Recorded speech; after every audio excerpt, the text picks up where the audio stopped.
तो गाइज, अगर आप एक एम्प्लॉय है और आप अपने पीएफ और पेंशन का पैसा इंटरेस्ट के साथ बिना किसी टैक्स डिडक्शन के निकालना चाहते हैं तो आप सभी के लिए ये वीडियो है। तो गाइज, स्वागत है आपका मेरे चैनल नॉलेज गेन पे। तो वीडियो के एंड तक जरूर बने रहिए और जिन्होंने चैनल को सब्सक्राइब नहीं किया है सबसे पहले चैनल को सब्सक्राइब कर लीजिए। तो चलिए वीडियो को स्टार्ट करते हैं। तो सबसे पहले आपने गूगल पर आना है और यहाँ पर आपने सर्च करना है यूएन पोर्टल। तो सबसे पहले जो आपको लिंक दिखेगा यहाँ पर UAN employees provident fund organisation, तो यहाँ पर आपने क्लिक कर देना है। तो क्लिक करने के बाद आपके सामने ऐसा इंटरफेस आ जाएगा। तो यहाँ पर आपने अपना यूएन नंबर डाल देना है, देन पासवर्ड डाल देना है। यूएन एंड पासवर्ड एंटर करने के बाद आपने ये जो आपको शो हो रहा है कैप्चा एंटर कर देना है, देन आपने यहाँ पर साइन इन कर लेना है। तो गाइज, जैसे ही आप साइन इन करेंगे तो आप देखेंगे कि आपका जो रजिस्टर्ड मोबाइल नंबर है उस पर आपका ओटीपी आया होगा। तो आपने वो ओटीपी यहाँ पर एंटर कर देना है, देन कैप्चा एंटर कर देना है और यहाँ पर सबमिट कर देना है। तो यहाँ पर आप देख सकते हैं कि ये लॉगिन हो चुका है। इस साइट का लिंक आप यहाँ पर भी देख सकते हैं और मैं अपने डिस्क्रिप्शन में भी डाल दूंगी, तो आप वहां से भी इसको देख सकते हैं। तो गाइज, अब प्रोसेस पर बढ़ने से पहले मैं आपको बता देती हूँ कि आपको यहाँ पर जो है वो 3 चीजें चेक करनी है। पहली चीज की जो आपका केवाईसी है वो प्रॉपरली कंप्लीट होना चाहिए, और सेकंड थिंग इज जो आपका डेट ऑफ एग्जिट है मतलब डीओई आपका मार्क होना चाहिए, और तीसरा आपके जितने भी पुराने पीएफ बैलेंसेस है वो लेटेस्ट अकाउंट में ट्रांसफर हो जाने चाहिए।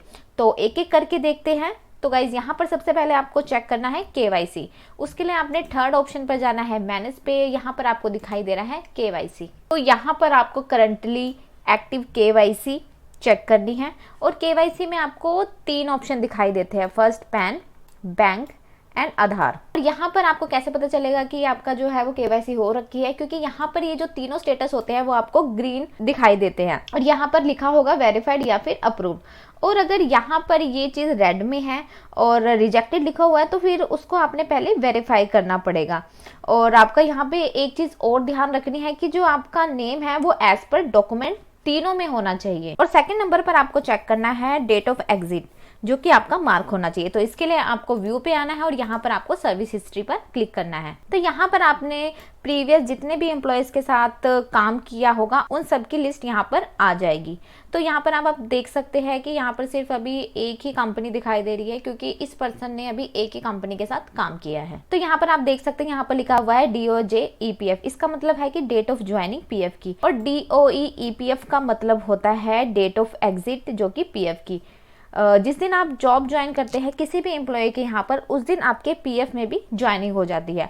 और जिस दिन आपका जो एम्प्लॉयमेंट है टर्मिनेट होता है यानी लास्ट डेट होता है, तो आपका वो डेट ऑफ एग्जिट कहलाता है। तो आपको ये इंश्योर करना है कि आपके सारे एम्प्लॉयर का जो डेट ऑफ एग्जिट है वो मार्क होना चाहिए। और मान लीजिए अगर आपकी जो एम्प्लॉयमेंट है अभी भी कंटिन्यू है तो यहाँ पर आपका जो डेट ऑफ एग्जिट है वो मार्क नहीं होगा। ये मार्क तभी होगा जब आपकी जो सर्विस है वो टर्मिनेट हो गई है।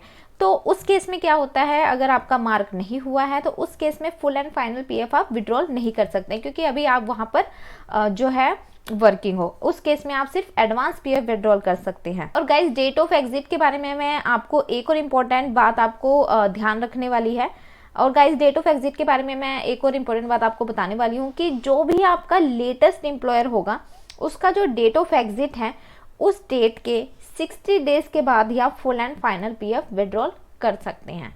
जैसे कि आप यहाँ पर देख सकते हैं 15 दिसंबर 2022 इसका डेट ऑफ एग्जिट है, मतलब कि बहुत ज़्यादा टाइम हो गया है। तो आपको ये देखना होगा कि जो आपका डेट ऑफ एग्जिट है उसके बाद 60 डेज हो गए हैं कि नहीं, उसके बाद ही आप full and final PF withdrawal कर सकते हैं। और अब हम बात करते हैं थर्ड ऑप्शन की। थर्ड, आपको ये भी इंश्योर करना है कि आपके जितने भी प्रीवियस एम्प्लॉयर के बैलेंस है वो आपने लेटेस्ट एम्प्लॉय में ट्रांसफर करा लिए हो। और मान लीजिए अगर आप पुराने पीएफ बैलेंस को ट्रांसफर किए बिना फुल एंड फाइनल विड्रॉ कर लेते हो तो जो लेटेस्ट एम्प्लॉय का बैलेंस होगा ना वो तो मेरा विड्रॉल हो जाएगा, लेकिन जो पुराने एम्प्लॉयर का बैलेंस है वो वहीं पर पुराने पीएफ अकाउंट में ही पड़े रहेंगे। फिर उसको निकालने के लिए आपका कोई भी ऑनलाइन सॉल्यूशन नहीं है, कोई भी ऑनलाइन प्रोसेस नहीं है। फिर आपको ऑफलाइन पीएफ ऑफिस में विजिट करके वो जो सारे बैलेंसेस हैं आपको विड्रॉल करने पड़ेंगे। तो यहाँ तक तो आपको क्लियर हो गया होगा। और एक चीज और, अगर आपका पीएफ ट्रांसफर हुआ है या नहीं हुआ है वो भी आप अपनी पासबुक को ओपन करके वहां पर चेक कर सकते हैं। तो अब हम बात करते हैं full and final PF withdrawal करने की। उसके लिए आपको ऑनलाइन सर्विसेज पे जाना है। देन आपको claim form 31, 19, 10C and 10D पे क्लिक कर देना है। तो यहाँ पर आप देखोगे कि आपके सामने ऐसा इंटरफेस पेज ओपन होकर आ जाएगा। तो यहाँ पर आपने अपना जो बैंक अकाउंट नंबर है वो यहाँ पर डाल देना है। यहाँ पर वही बैंक अकाउंट होना चाहिए जो कि आपकी KYC में अपडेटेड है। तो अकाउंट नंबर डालने के बाद आपने यहाँ पर वेरीफाई कर देना है और यहाँ पर आपने यस कर देना है। और अगर आपने करेक्ट अकाउंट नंबर डाला होगा तो यहाँ पर जो है वो आपको ग्रीन टिक दिख जाएगा। उसके बाद आपने प्रोसीड फॉर ऑनलाइन क्लेम पर क्लिक कर देना है। आप देखोगे कि यहाँ पर आ रहा है I want to apply for only PF withdrawal form 19। अगर आपको ओनली PF विड्रॉल करना है तो फॉर्म 19 पर क्लिक करना है। अगर आपको ओनली पेंशन विड्रॉल करना है तो फॉर्म 10 से यहाँ पर क्लिक करना है। तो यहाँ पर पहले हम PF विड्रॉल करने वाले हैं, तो हम PF विड्रॉल फॉर्म 19 पर क्लिक करेंगे। तो 1 बाय 1 हम ये प्रोसेस करने वाले हैं। तो सबसे पहले हम ओनली PF विड्रॉल फॉर्म 19 पर क्लिक करेंगे। तो यहाँ पर आप देखोगे कि 15G है वो अपलोड करना है। तो 15G फॉर्म क्या होता है, तो आप मेरी स्क्रीन पर देख सकते हैं फॉर्म नंबर 15G। तो ये क्या होता है, ये एक इनकम टैक्स का डिक्लेरेशन होता है कि मेरे जो इनकम की जो टैक्सेबल लिमिट से कम है, इसलिए मेरा कोई भी टैक्स या TDS नहीं काटा जाए। तो अगर आपका PF का अमाउंट 50,000 से ज़्यादा होता है तो आपका 10% TDS या टैक्स जो है वो काट लिया जाता है। बट अगर आप प्रॉपरली फॉर्म 15G अपलोड कर देते हैं तो आपको किसी भी तरह का जो टैक्स है वो नहीं देना पड़ेगा। आपने यहाँ पर चूज फाइल पर क्लिक कर देना है और जिस भी लोकेशन पर आपकी जो फाइल पड़ी है वहां पर आपको जाना है और फाइल को सिलेक्ट कर लेना है। और एक चीज़ आपको और ध्यान रखनी है कि ये जो फाइल होनी चाहिए वो PDF फॉर्मेट में होनी चाहिए और उसका मैक्सिमम साइज जो होना चाहिए वो ओनली 1 MB ही यहाँ पर सपोर्ट करेगा। उसके बाद आप देखोगे कि यहाँ पे लिखा हुआ है एम्प्लॉय एड्रेस, और यहाँ पर एम्प्लॉय का एड्रेस वही आना चाहिए जो कि आपके आधार कार्ड पर है। तो यहाँ पर जो आपने है वो अपना एड्रेस डाल देना है। देन आपको upload scan copy of cheque and passbook करनी है। तो आपको प्रेफर करूंगी कि आप चेक ही अपलोड करें, और अगर आपके पास चेक नहीं है तो पासबुक का जो फ्रंट पेज है वो आप अपलोड कर सकते हैं, बट उस पर जो बैंक की ऑफिशियल सील और सिग्नेचर होना जरूरी है। हाँ, विजली ये उसी अकाउंट का होना चाहिए जो आपकी KYC में अपडेटेड है।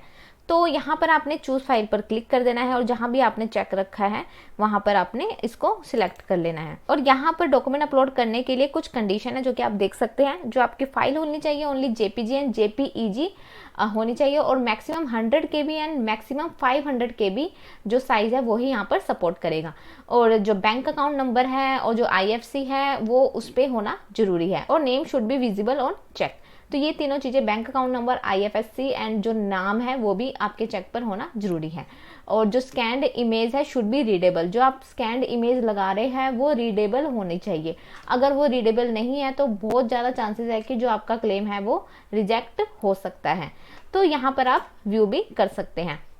तो यहाँ पर आप देख सकते हैं कि अकाउंट नंबर यहाँ पर दिख रहा है, जो नेम है वो भी दिखाई दे रहा है, IFSC है वो भी यहाँ पर क्लियर दिखाई दे रहा है। तो ये सारी चीज़ें आपने चेक कर लेनी है। देन आप यहाँ पर देखोगे कि यहाँ पर एक कंसेंट है, I hereby consent to provide my Aadhaar number करके, तो यहाँ पर आपने चेक मार्क कर देना है। देन आपने यहाँ पर गेट आधार OTP कर देना है। तो यहाँ पर आप देख सकते हैं OTP हैज बीन सेंट और मोबाइल नंबर जो कि आपके आधार कार्ड नंबर से रजिस्टर्ड है। तो आपके मोबाइल पर यहाँ पर OTP आया होगा, वो आपने यहाँ पर डाल देना है। OTP डालने के बाद आपने यहाँ पर validate OTP and submit claim form पर क्लिक कर देना है। तो यहाँ पर आप देख सकते हैं कि OTP has been verified, KYC updated and PF final withdrawal claim form submitted successfully. तो यहाँ पर आपका जो क्लेम है वो सबमिट हो चुका है। तो आप चाहे तो इसे वेरीफाई भी कर सकते हैं। तो वेरीफाई करने के लिए आपने यहाँ पर ऑनलाइन सर्विसेज पे जाना है और यहाँ पर आपने ट्रैक क्लेम स्टेटस पर क्लिक कर देना है।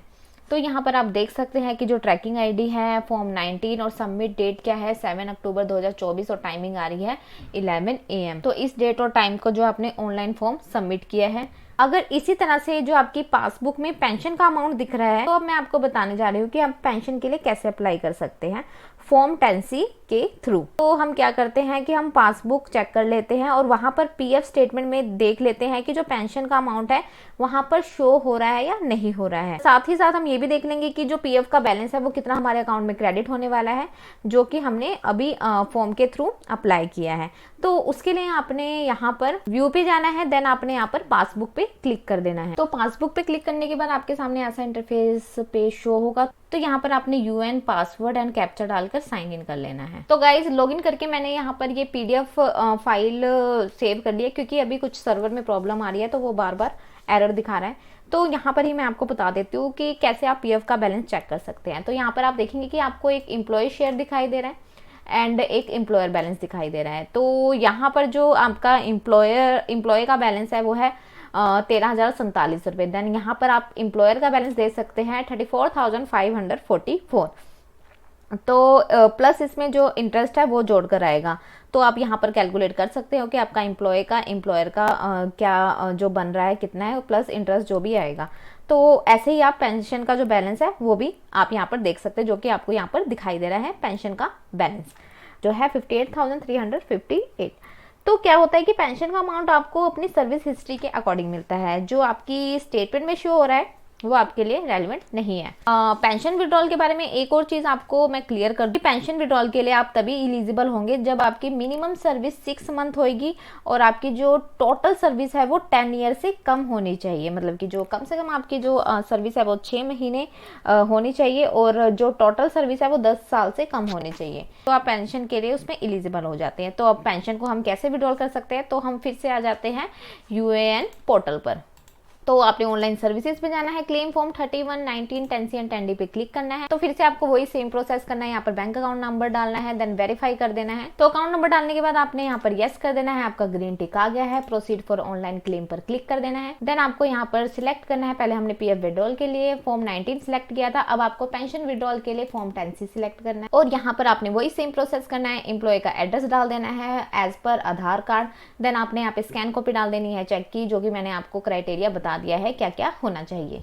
तो ये सब डालने के बाद आपने यहाँ पर चेक मार्क कर देना है। देन आपने यहाँ पे गेट आधार ओटीपी कर देना है। आपके मोबाइल पर ओटीपी आया होगा, वो आपने यहाँ पर एंटर कर देना है। तो ओटीपी डालने के बाद आपने validate OTP and submit claim form पर क्लिक कर देना है। यहाँ का आपका प्रोसेसिंग हो रहा है। तो यहाँ पर आप देखेंगे OTP has been verified, e KYC updated and pension withdrawal claim form submit हो चुका है। तो जैसे कि आप क्लेम स्टेटस चेक करने के लिए ऑनलाइन सर्विसेज पे जा सकते हैं, ट्रैक क्लेम स्टेटस देख सकते हैं। और यहाँ पर आप देख सकते हैं कि जो फॉर्म 10C और फॉर्म 19 मैंने जो सबमिट करे हैं पोर्टल पे, आज की डेट है, एक हुआ है 11 बजे, एक हुआ है 11:24 पे। तो ये जो ऑनलाइन क्लेम है वो सबमिट हो चुका है। तो गाइज आपकी तरफ से जो भी प्रोसेस है वो यहाँ पर कंप्लीट हो जाता है। अब इसके आगे का जो भी प्रोसेस है वो पीएफ डिपार्टमेंट को करना है। तो 3 या 4 दिन के अंदर जो आपका पीएफ है वो विड्रॉल हो जाएगा। पर पेंशन के लिए आपको थोड़ा टाइम लग सकता है। 15 से 20 डेज के अंदर जो आपकी पेंशन है वो आपके अकाउंट में आ जाएगी। तो गाइज ये प्रोसेस था जिसमें मैंने आपको कंप्लीटली बताया कि आप अपनी पेंशन को कैसे विड्रॉल कर सकते हैं, आप अपनी पीएफ को फुल एंड फाइनल कैसे विड्रॉल कर सकते हैं।